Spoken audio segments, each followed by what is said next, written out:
So now we're going to create a panoramic image, and we're going to move on to our next image here that we downloaded in our library module here. So this image was a little bit underexposed because there were some real bright areas behind. Again, the dynamic range in this image is quite drastic, but what we're going to be doing is blending these two images together and create a panorama. Now, I actually shot this handheld, and I think this is a good example of how we can play around with certain areas of the panoramic blending features just to accentuate the crop and fill the edges in. So I think it's a good example of a handheld panorama, just taking two shots. To open up the panorama feature, we're going to highlight both of these. So let's highlight the first one, hold down Shift, highlight the second one.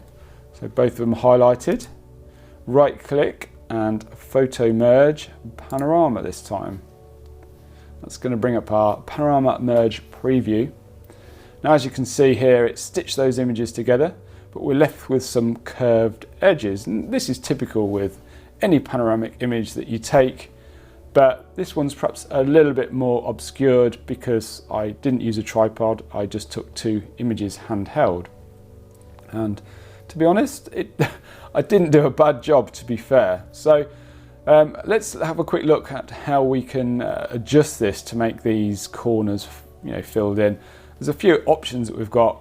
First of all, I always like to have a little look at the three options that we have here. So spherical, cylindrical and perspective, just to see if they make any difference to how the preview looks. And as we can see, spherical actually looks better than cylindrical, I feel.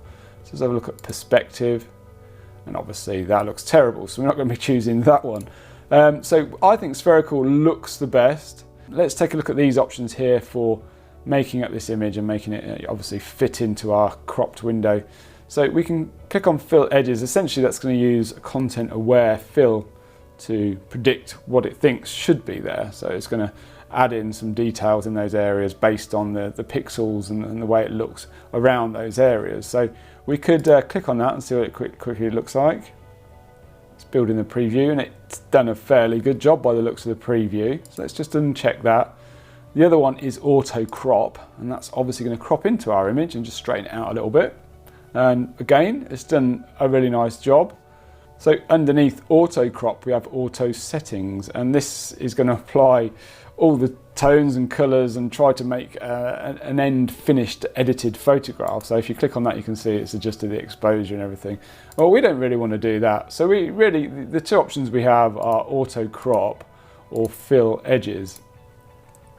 And I actually think I prefer to go with fill edges than auto crop, because we can do the cropping ourselves, and I think that's probably a better option. I'm going to go fill edges, and that's not distorting our image, and then if we want to crop into it, if these areas don't look particularly perfect, then we can do so.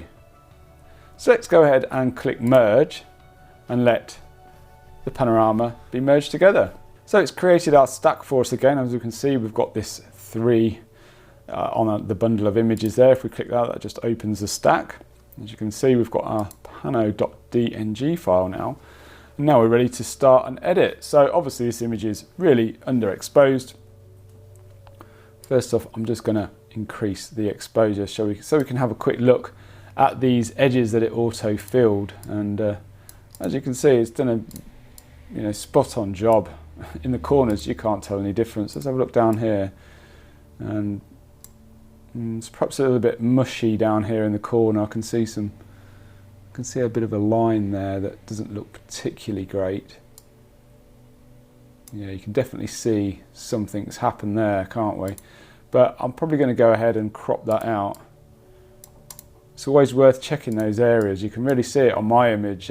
You've obviously done this on your computer, and the process, the way it built the image may be different. So you might be seeing something completely different to what I'm seeing. But I can definitely see a line up here, and then it comes across in this corner. So what I'm going to do is I'm going to crop that out before I do anything. Just bring in the crop a little bit.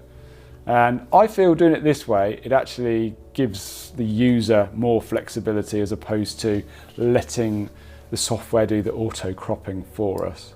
So quite often we might want to straighten the horizon or something as well. But that looks a lot better, and if we look down here now, I've got rid of that funky line, so all is looking good. So again, yeah, I'm going to go ahead and boost exposure a little bit more. I'm going to boost the shadows up a little bit, add in some texture to this image. This image is a little bit soft overall, and that's probably because I was hand holding actually, and obviously normally I'm on a tripod, but conditions weren't the best here, and I didn't really feel it was necessary to get the tripod out and take an image. This was more really for a record shot and something that I could use for this class. The sun was actually setting here, but this big blank bank of cloud was really problematic. I just want to increase the tones in this area, so I'm going to add in a radial filter, invert that. So as we can see, if we press O, what's going to be affected inside the mask there. And now I'm just going to warm that area up with our temperature slider just to try to accentuate that sunset a little bit, and boost my saturation just to give it a little bit of a golden glow. Not too much, just a little bit, just to accentuate that sunset. Be really careful, don't overdo it, otherwise it can look really funky. Something like that looks nice, just to bring in a bit of golden colour to those clouds that were there, but we hoped it was going to be a little bit better, as always with landscape photography. Anyway, I'm going to bring a gradient tool down now, just to bring some of those shadows down in the top section of the sky, as we did before, make it look a little bit more moody looking, and bring our range mask in the luminance here, and just to take the mask away from the top of that mountain. So if we don't have any mask, you can see here it's affecting the tops of the mountains there. Drag that range across, as you can see it's just taking that away from the top of the mountain there.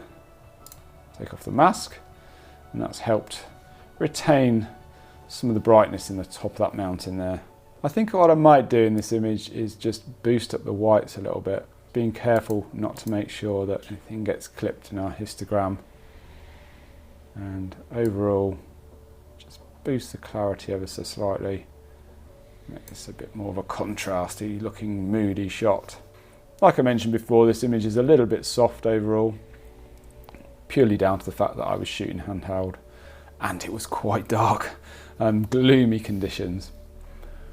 Nonetheless, that's our panorama all finished. I think it makes quite a pleasing image.